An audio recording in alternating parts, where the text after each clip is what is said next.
So before you go into the conversation, focus on what you want, not what you don't want. If you start the conversation, so you got all that great setup, right? You did it all. Abby, I was in a good place. I meditated. Oh, it was beautiful. I set intention. We said all the nice things.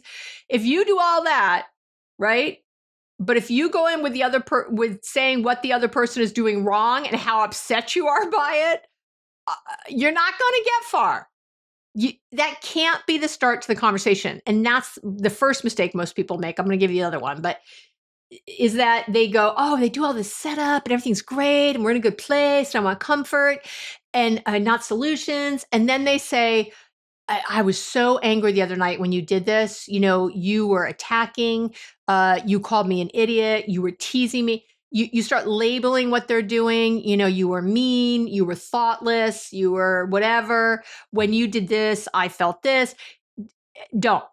Stop. Or, you know, you made me feel X the other night. You made me feel really upset the other night when you blah, blah, blah. Remember? Don't blame them for your feelings. Stop. So instead, think of what you want and start with a question from that place. Start, what I always say, start with trying to learn something, not prove something. So what would you like to see more in the relationship? Start with that. When do you feel most connected to me? Now you might start with this with the conversation. Your partner's like, that's what you wanted to talk about? And you're like, yeah, yeah, it's part of a bigger piece, but I want to start here. When do you feel most connected to me? What a beautiful way to start a conversation. And you should be really listening. And then get a little deeper. What am I doing when you feel most connected? If connection's a thing, it could be appreciation you want to see more of. It could be anything, right? Respect. When you feel most respected by me, how do you know that I respect you? When you feel like I'm really appreciating you, what kinds of things am I saying? What kinds of things am I doing? What am I doing when you feel most whatever with me? Get specific. What are the kinds of things I'm saying when you know we're a team and when I've got your back, when you know I have your back, what am I doing? What am I saying? Do you see where I'm going here? I know you feel it, don't you? You can feel the shift, can't you? You're going towards what you do want. The goal is to get to a place where you can both identify what you'd each like to, to feel more connected, and then ask for what you want to see more of, not what you want to see less of, what you want to see more of. That's where the conversation goes. You see what I'm going here? I know. And here's where the other place where I diverge from what other people say to do. One of the more popular things you'll hear in these situations is to ask the other person, when they say ask questions, they say, well, ask them to repeat back what you're saying, what you said, right? So you say something like, what did you just hear me say? I'm not saying that's a bad thing to ask. The problem is with the answer.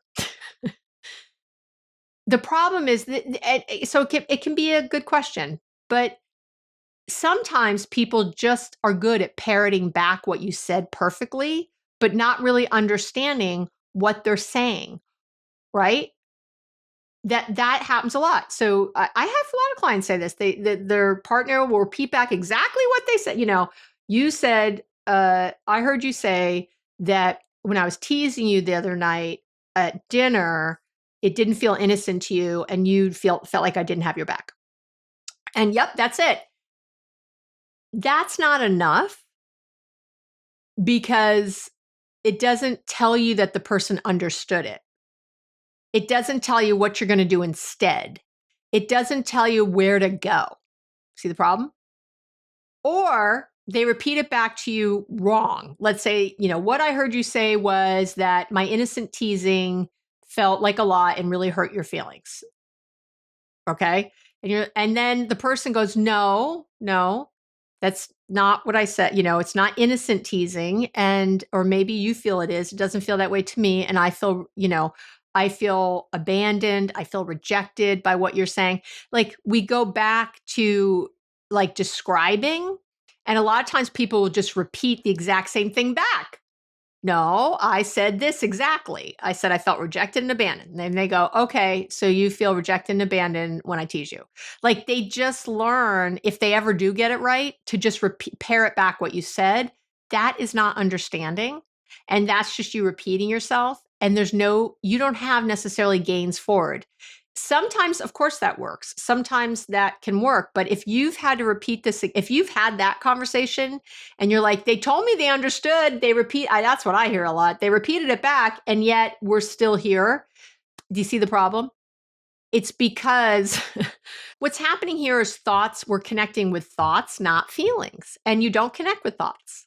So if you're just having the thoughts about it, that there's no deeper connection.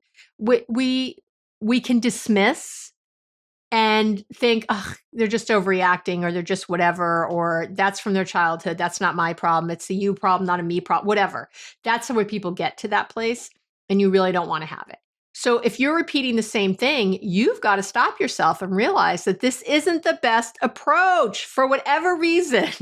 Something is stuck, and repeating the same thing is actually, it's kind of crazy. It's crazy making for you. It's crazy for the other person. And as always, you can write to Abby at abbymedcalf.com if you have a question or something you'd like to hear on a future podcast episode. Remember, I don't answer questions directly. It's not ethical via email, but I might talk about it on a future episode. So there you have it. All right.